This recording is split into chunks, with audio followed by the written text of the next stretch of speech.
Narito ako ngayon sa street ng Bari, the Old Bari. At papunta tayo sa napaka-famous na street dito. Ito ay talagang dinarayo ng maraming mga turista dito sa Bari. And it is really worth taking a walk through this street to watch their tradition. So tara, samahan niyo ko at alamin natin ano ba yung famous street na yan. At ito ang Orecchiette Street na matatagpuan dito sa Via Arcobaso. Dinarayo ito at talagang dinudumog ng mga turista dito sa Bari. Orecchiette Pasta, or in English, Little Ears Pasta. At lubhang nakakaaliw pagmasdan ang mga kababaihan dito na gumagawa ng orecchiette. Wherein meron lang silang wooden board, meron silang dough, and a small knife. And here in Via Arcobaso, wherein there are many orecchiette scene unfold. The quick motion with the thumb and a knife ang nag-create ng shape nito. At dahil sa kanilang skillful speed, ang mga kababaihan na ito allows them to make thousands of this sa loob ng isang araw. So, konti munang facts about Orecchiette Pasta. Actually, originated ito sa Providence, France at dumating ito sa Puglia mga 13th century. But it became a signature dish of the region, particularly in Bari.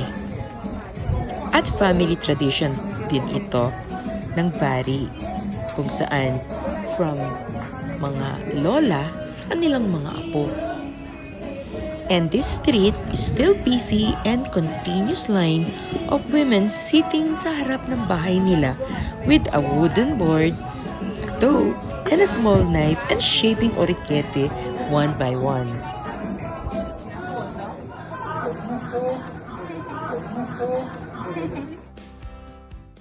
And as we can see, iba't ibang color and of course flavor ang matutunghayan natin dito.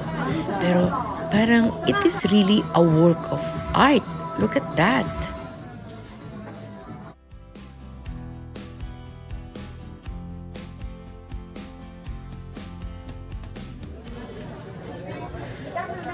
Halos ganito raw ang scene everyday dito sa Via Arcobaso of Bari, na napakadaming turistang dumarayo para tunghayan lang yung mga orecchiette pasta making scene dito sa street na to.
At dahil sa concave shape ng mga orecchiette pasta, nakaka-hold siya ng sauce. Kaya mas lalong nagiging masarap ang ating pasta. At maging ang texture nito, which is hindi siya smooth, kundi wrap siya. And with that texture, mag-i-stick din doon ang sauce ng pasta. Very interesting town, ano?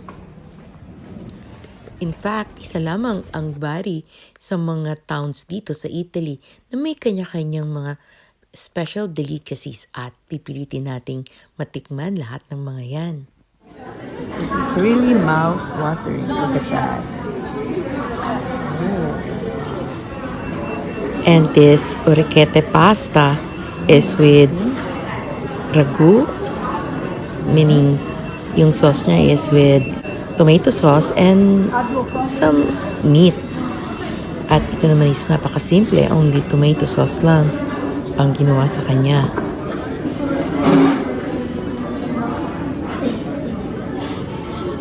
So, ayan na.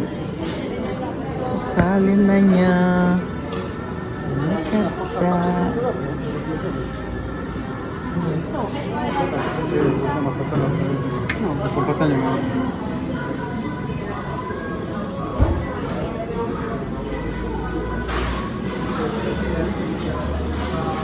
Ayan. It is. I think that's a soft mozzarella. And this is their orecchiette with octopus. I think that's octopus. That. Oh.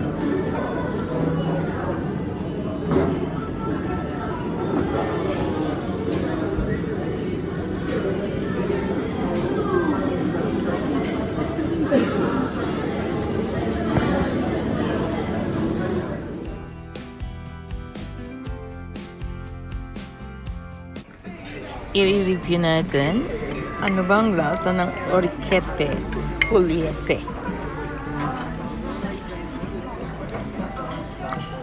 And we enjoyed our plate of Orecchiette Pasta. Masarap siya.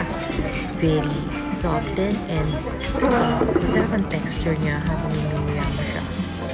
Dahil medyo chewy siya, but still masarap ang kanyang texture. Of course, yung kanyang sauce. At para sa mga taga-Bari, ang Orecchiette isn't just a pasta. It is a symbol of Bari's identity and culinary heritage. And I do hope nag-enjoy kayo sa ating pasyalan at nagutom na rin. And if you want more videos like this, please don't forget to subscribe, like and share.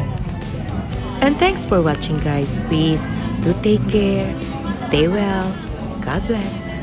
Bye!